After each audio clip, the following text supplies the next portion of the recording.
The advisor, his background and history is he was a technician.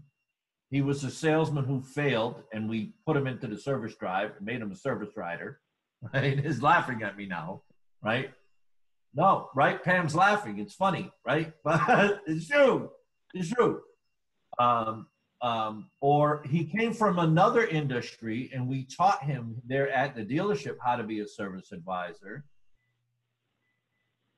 We spend $30,000 or $40,000 a month in advertising, but we don't invest any money in teaching that poor guy or that gal how to sell, how to overcome an objection.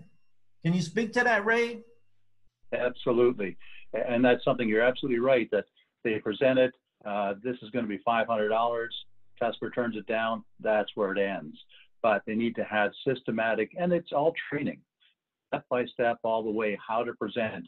And especially when you've got something as valuable as the MPI, sell the green, start building that relationship. It all starts on the walk around, but you still have that relationship going forward. These recommends, you know what, your blood pressure's in good shape.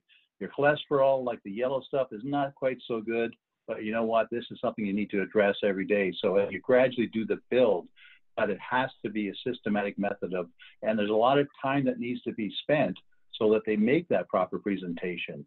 And even if that fails, you may want to look at as a closer on the floor, like a floor manager. We have it in the showroom. They work deals all the time.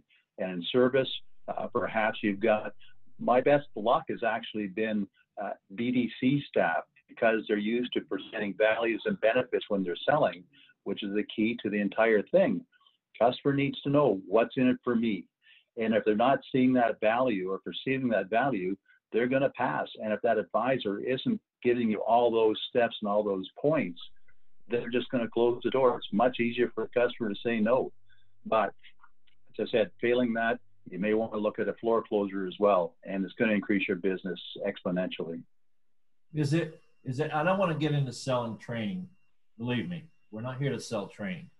But is it a major expense to have some virtual training for advisors? Is that a big expense? Not relative to what you're losing.